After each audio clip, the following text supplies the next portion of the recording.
The reason Waukegan invested $32 million on the Genesee Theater and parking garage was for economic development. The main focus of the theater design and operating plan was to create as much traffic flow as possible. The theater is designed to do just that. The problem is the current operating plan does just the opposite. Well, the plan was huge by design.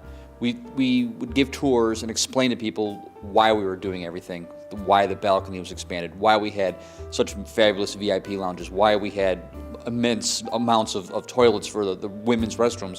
And it was all gauged around a plan that at the end of the day was designed to bring in hundreds of thousands of people to our theater. Without that plan, it wouldn't have driven the designs of the theater as it stands today. The least effective way to run a theater, any theater, is with one-night stands and just one show at a time. So each show is a gamble. It's either win, lose, or draw for every show. Each show is like starting up a mini business. It is also the most expensive way to present a show for both the theater and the attraction. The least effective way to run a theater that does one show at a time is to do it as a rental house. To understand why, one needs to look at the concert industry as it exists today. Live Nation is currently the dominant force in the industry. They point out that promoter profit is disappearing. The money they earn today comes almost exclusively from ancillary income, parking, box offices, concessions, advertising, and sponsorships. So the only way the Genesee Theater gets a show is if some promoter thinks he or she can make a profit. So they rent the theater and roll the dice. A theater operating like that will be lucky to do 40 or 50 shows a year. If this doesn't seem to be true, just look at what the Genesee has presented over the last 7 years. So what is the alternative? If the goal is to present a minimum of 208 performances per year, it would be obvious there is no way an operator will come close to meeting that goal by doing one show at a time. 208 different attractions just doesn't make any sense. So one needs to consider the standard 8-performance week, which means instead of 208 different attractions, an operator can achieve his goal with only 26 different attractions. The Genesee is currently doing more than that now. The 8-performance week is standard in the Broadway and legitimate theater industries and has been for years. There are jazz houses that do even more. As an example, the Blue Note in New York schedules 12 shows a week on a regular basis for each performer. The next question is, how does one market 8 shows in 1 week when the Genesee is currently having trouble selling out one? It is important to look at how sports and arts marketing is being done across the nation. What does every sports team, Broadway presenter, legitimate theater, symphony orchestra, ballet, and opera company have in common? They all have season tickets or subscriptions. None of them sell just one game or performance at a time, nor could they and have any hope of staying in business. The marketing approach that makes the most sense and is the least risky is what we like to call talent-based programming, value-driven marketing. We create an anchor use base of 144 performances in the form of 3 6-week variety seasons. 6 different shows of as wide a variety of attractions as possible. We focus the season to be as attractive as possible to the over 50 demographic. We've gotten older now as a country and as a world population, and people over 50 are my target because they're completely underserved. They're not the kind of folks that want to go to a concert. They want to get out of the house and have a good time and not spend a fortune. They want to see a show. It's not a concert mentality. Nothing is more compelling than the perception of exceptional value. The goal is to keep our marketing simple and easy to promote. We do this by creating an extreme offer. We price all of our tickets at $49.90 or under $50. We develop 2 offers: buy 3 shows, get 3 shows free for $149.70 or under $150, which is under $25 per show for shows that are currently selling for in excess of $60 to $75. The second offer is buy 2 shows, get 4 shows free for $99.80, or under $100, which is under $17 a ticket, again, for shows currently selling in excess of $60 to $75. We repeat the variety season 3 times a year. And it's all in the numbers.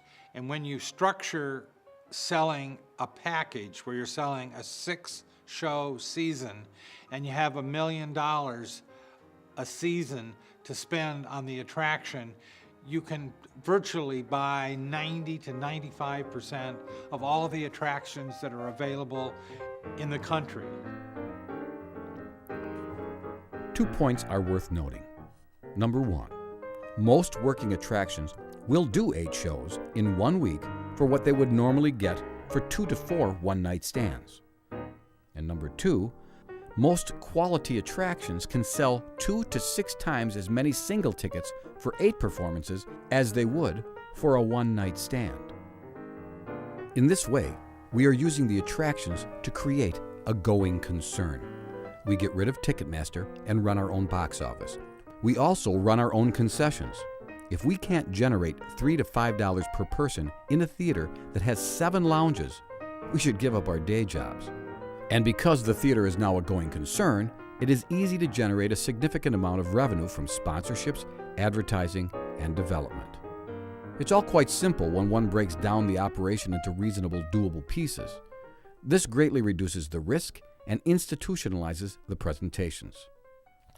And all of this can be accomplished through direct marketing to the 750,000 people that live within 15 miles of the Genesee Theater. Currently, those 750,000 people spend nearly $1.2 billion a year on entertainment and another $1.1 billion a year on dining out. About 60% of the audience will have a meal out with the show. The opportunities are virtually without limit. We can't emphasize enough the importance of developing something that can be direct marketed with an extreme offer. We must be sensitive to the downturn in the economy. Entertainment needs to be an escape, not a burdensome investment. The Genesee needs to be accessible to as much of the close-in market as possible. Proximity is our greatest asset. It is not a disadvantage. The theater was originally built to bring entertainment to the neighborhood so people didn't have to trek to Milwaukee or Chicago for a show. Capitalize on the location of the Genesee Theater. It is an asset and not a liability. My favorite offer is buy 3 shows, get 3 shows free. And when you structure a 6-show season and people are only paying for 3 of them, it is just, it's such an amazing value. It makes it almost irresistible. And it allows people to try new things. And it's amazing when people look at a 6-show season and you have a chance to embellish what each individual act is doing. Everybody finds a different 3, which is pretty amazing. And it's just, that's what we've learned from doing this a lot, that the buy 3, get 3 free, the exceptional, compelling, extreme offer is just magical. People are actually excited about participating because it is so special. The way things are right now is that the city owns this beautiful Ferrari, right? And they've got it in this garage, and they close the garage door, and they've taken the little clicker and thrown it into the trash. And they're not taking that thing out for a spin. What really needs to happen is the realization that, well, there's a lot of irons in the fire, different types of things happening. However, we have this Ferrari sitting here. Why are we not taking this thing out on the road and at least trying to see what it can do? The attempt to even make it work was never undertaken. It was pushed off to the side and said, we're going to go in a different direction. And now nobody looks back at that. We're looking at all different types of other things. However, it's still sitting there with a huge investment, over $20 million, that has the potential still, as it did when we first started, to be an economic generator, to be a catalyst for downtown. That's never changed. It's still the Ferrari sitting in the garage. The one thing that's exciting is that these theaters are built, they were built way back in the late 20s for a reason, just to make money. It wasn't there to, oh, isn't Kenosha nice or isn't Waukegan nice and we should build this really nice theater because we want to build this thing that's just going to be a good thing to look at. Well, certainly not. Obviously, it was built for economic reasons. And why we don't take that to heart now is crazy, where we've got, again, I like to use the word tool, we've got these tools that we can fill regularly for the same reasons they did back in the late 20s, to have people come here and spend money and have a great time. The upside now is that we can further the use of that tool in downtowns that need it, where there's empty storefronts and there's potential restaurants. The tool gets bigger now, it becomes a more important tool.